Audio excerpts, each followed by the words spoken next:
रामचंद्र कह गए सिया से, ऐसा कलयुग आएगा, चोरों को जेल में नहीं मंदिर की तिजोरियों के आसपास पाया जाएगा। जिस मंदिर के लिए लोगों ने अपनी जमा पूंजी दान कर दी, अगर उसी मंदिर के दान पात्र से करोड़ों रुपए गायब होने के आरोप लगते हैं तो सवाल व्यवस्था पर उठना जरूरी है।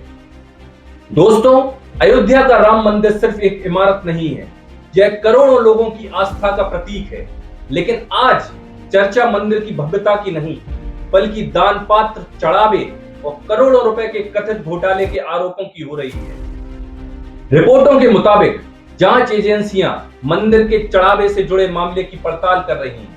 कुछ कर्मचारियों से नकदी, महंगे मोबाइल और अन्य सामान बरामद होने के दावे भी सामने आए हैं। और यहीं से शुरू होता है सबसे बड़ा सवाल, आखिर यह सब इतने लंबे समय तक चलता कैसे रहा? क्योंकि किसी भी संस्थान में करोड़ों रुपए का लेन देन हो और किसी को भनक तक ना लगे, यह बात आसानी से गले नहीं उतरती। अब सवाल सीधे श्री राम जन्मभूमि ट्रस्ट के महासचिव चंपत राय की भूमिका पर भी उठ रहे हैं। मैं यह नहीं कह रहा हूं कि वे दोषी हैं, जांच पूरी होने के पहले किसी को दोषी कहना गलत होगा, लेकिन क्या इतनी बड़ी व्यवस्था के शीर्ष पद पर बैठे लोगों की कोई जवाबदेही नहीं बनती? अगर सब कुछ ठीक था तो फिर जांच की नौबत क्यों आई? अगर गड़बड़ी हुई तो इतने समय तक निगरानी कहां थी? और अगर गड़बड़ी नहीं हुई तो जनता के सामने पूरी पारदर्शिता क्यों नहीं रखी जा रही? दोस्तों, लोकतंत्र में सबसे बड़ा धर्म जवाबदेही होता है, और जब मामला करोड़ों श्रद्धालुओं की आस्था का हो तो जवाबदेही और भी जरूरी हो जाती है। अब बात सरकार की। उत्तर प्रदेश सरकार ने जांच के लिए एसआईटी बना दी है, लेकिन जनता पूछ रही है कि जब मामला इतना बड़ा बताया जा रहा है तो कार्रवाई अब तक क्यों नहीं हुई? क्या निगरानी तंत्र पहले सो रहा था?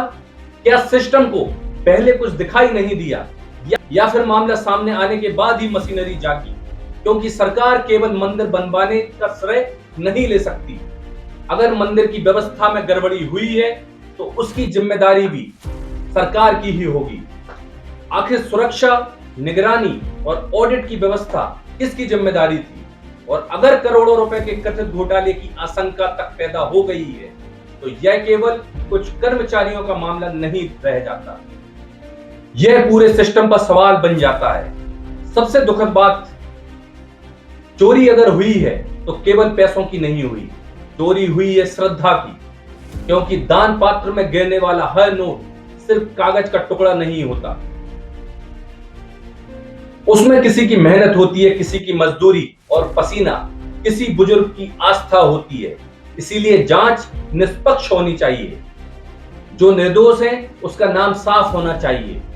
जो दोषी हैं, चाहे कितनी भी प्रभावशाली क्यों ना हो, उसे कानून के सामने जवाब देना चाहिए।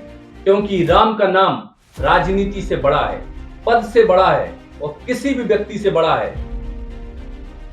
राम के नाम पर मंदिर बना है, जो राम की मर्यादा भी दिखनी चाहिए।